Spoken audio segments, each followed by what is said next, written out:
Bon, on en fait le premier et on essaye, on voit ce que ça donne. Manu est bon? Bonjour, je suis très heureuse de vous accueillir dans ma cuisine aujourd'hui pour réaliser ensemble une bûche de Noël. Cette bûche de Noël a été réalisée pour Materne et je vais utiliser leur nouveau produit, les frouilles à tartiner cerises. Un vrai régal. J'adore parce que ce sont vraiment les saveurs de mon enfance. Alors je suis vraiment très heureuse de faire ça avec vous, on va se régaler. Alors à vos marques, prêts, pâtissez.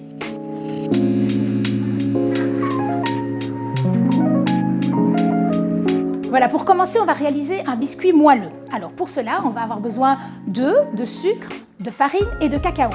Ce qui est super avec ce biscuit, c'est qu'on n'utilise pas de beurre. Je commence en mettant dedans 2 œufs,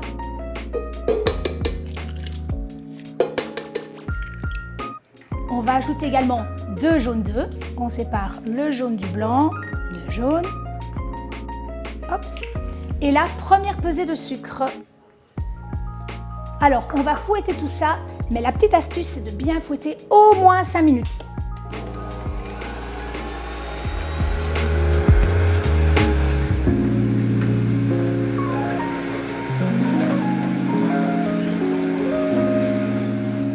Voilà, après 5 minutes, j'ai des œufs super bien mousseux. Donc voilà, ça c'est vraiment très important. C'est ma première petite astuce. Toujours bien penser à allumer son four au début. Hop. Voilà. Alors, on revient à notre préparation. Donc, on a battu nos œufs. Maintenant, on va battre les blancs. Et on va réaliser une meringue. C'est-à-dire qu'on va battre les blancs dans lequel on va venir ajouter de sucre. Alors, le sucre, on ne l'ajoute pas au début. On l'ajoute quand les blancs sont déjà fouettés aux 3/4.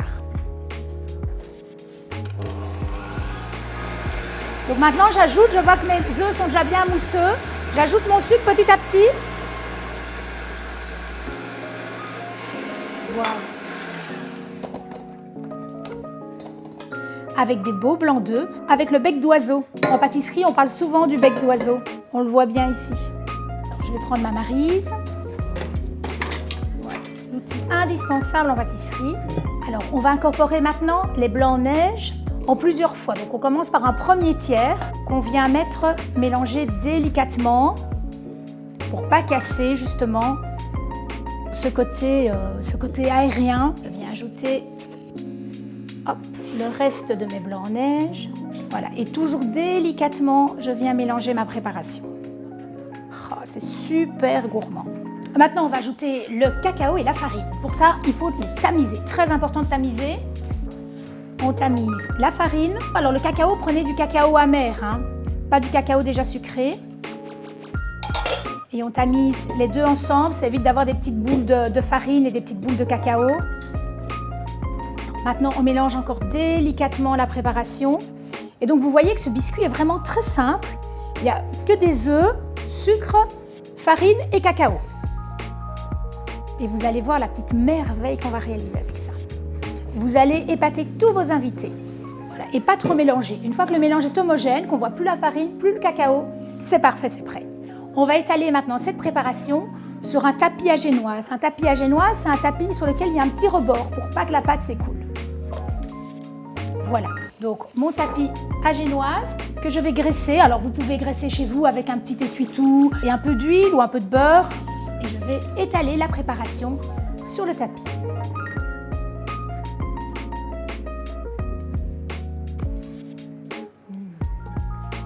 Pour étaler, j'utilise une grande spatule coudée, mais tout ce que vous avez chez vous, une cuillère, ça fera très bien l'affaire. Et c'est vraiment important de garder ce côté aérien. Voilà. Hop.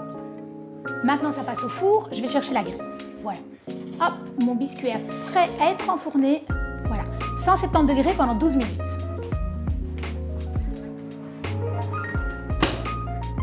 Pendant que mon biscuit est au four, je vais passer à la deuxième étape, la réalisation de la chantilly. Je vais mettre de la crème, alors pas de la crème allégée parce que sinon c'est pas possible de la fouetter. Donc de la crème minimum 35% matière grasse. On va ajouter un petit peu de sucre. Alors la quantité, j'en mets vraiment très peu de sucre. J'ai pas envie que ce dessert soit trop sucré. Et j'ajoute également du mascarpone. Alors le mascarpone va permettre d'avoir une crème qui va avoir plus de tenue qu'une simple chantilly. Et je fouette le tout. Alors ma petite astuce aussi, c'est de, quand je démarre mon robot, je le démarre à petite vitesse pour pouvoir incorporer beaucoup plus d'air dans ma préparation.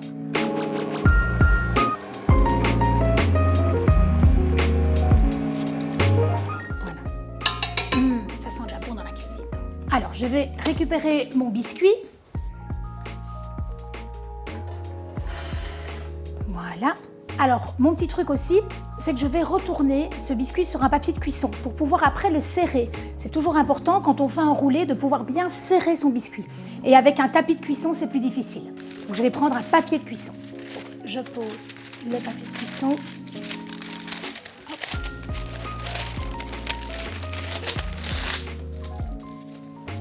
Et on va maintenant découvrir ce biscuit moelleux. Parfait.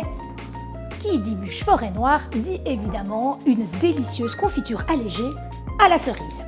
Donc je vais étaler maintenant cette confiture, mais avant j'avais envie de vous préciser que cette confiture est vraiment allégée en sucre, donc il y a 80% de fruits.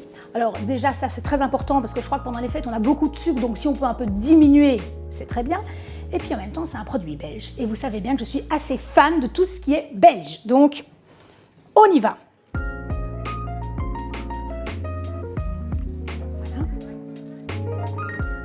Alors, si vous regardez aussi, sur cette partie-ci, je n'étale rien.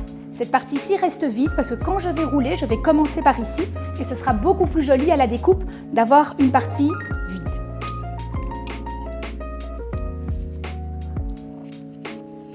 Alors là, la quantité, évidemment, je vous laisse choisir. Ça dépend si vous êtes des gourmands. Chez moi à la maison, j'ai 3 petits gourmands qui adorent cette confiture, donc je sais que je peux y aller. Voilà. J'ai utilisé un bon demi. Alors maintenant, on va passer à notre chantilly mascarpone que nous avons réalisé. Donc vous voyez, comme on a mis du mascarpone, elle est un petit peu plus dense. Alors la petite astuce aussi, c'est de ne pas tout mettre. On va garder une petite partie pour la décoration parce qu'on va coller après des décors en chocolat et pour qu'ils puissent tenir sur la bûche, on a besoin de mettre de la chantilly sur le contour. Donc j'étale ma chantilly.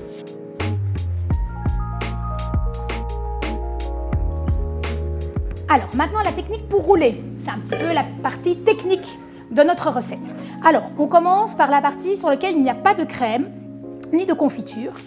On va s'aider du papier, c'est pour ça que j'utilise un papier pour avoir beaucoup plus facile. Donc on prend le papier et on commence par cette partie-ci.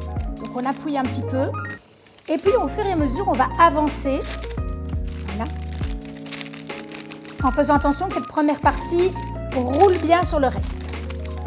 Voilà.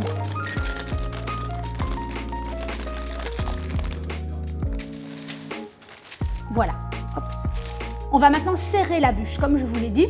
C'est important de la serrer vraiment pour qu'elle soit plus petite et ce sera beaucoup plus joli aussi à la découpe. Pour ça, moi j'utilise une plaque de cuisson. Chez vous, vous pouvez utiliser une plaque, une planche à découper, quelque chose de bien droit et de dur. J'ai encore un petit bout de papier en dessous, d'accord, et le papier au-dessus. Donc je viens poser ma plaque ici. Par en dessous, je vais tenir le papier pour pas que ma bûche parte et je vais appuyer pour serrer. Et donc vraiment, on va serrer la bûche de Noël.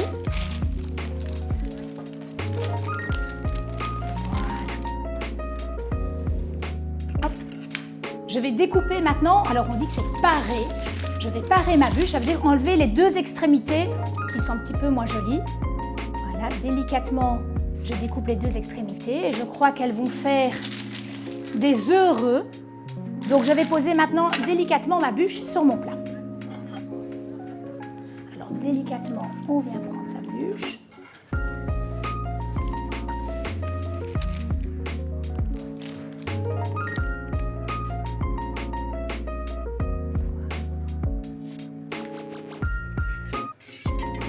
Il nous reste un peu de chantilly. Donc la chantilly, on va venir la poser sur la bûche pour la décorer.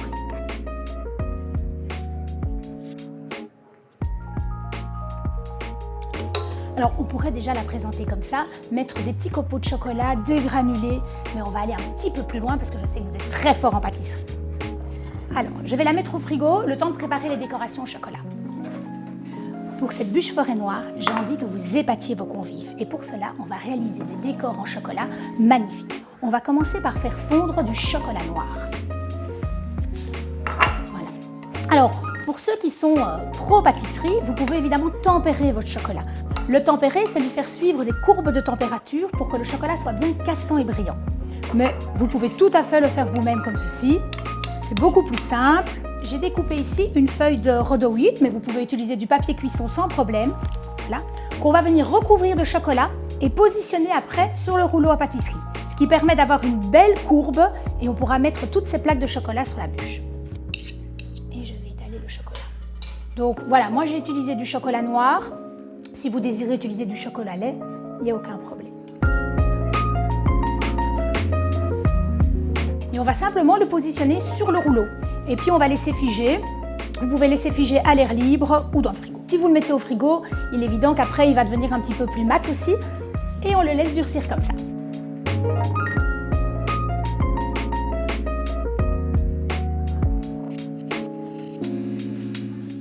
Alors je vais chercher une assiette pour mettre tout ça. Voilà. Donc je retire le rouleau. On retire le film plastique ou le papier de cuisson. Et maintenant, on va découper toutes des languettes de chocolat qu'on viendra positionner sur la bûche. On essaie de faire des longues. On passe maintenant à l'étape finale, la décoration.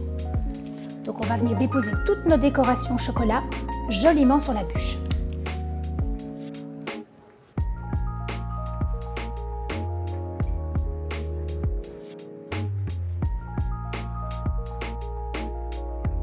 Maintenant, on va apporter la touche finale.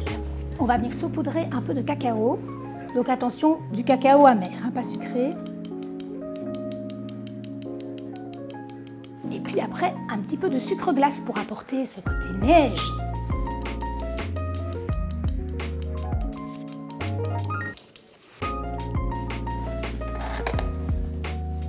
Et voilà, je suis très heureuse de vous présenter ma bûche forêt noire avec la délicieuse confiture aux fruits de ma terre, 80% de fruits. Je suis sûre qu'avec cette bûche, vous allez épater vos convives. Et voyez, il n'y a rien de difficile. De la confiture, des œufs, du chocolat, et le tour est joué.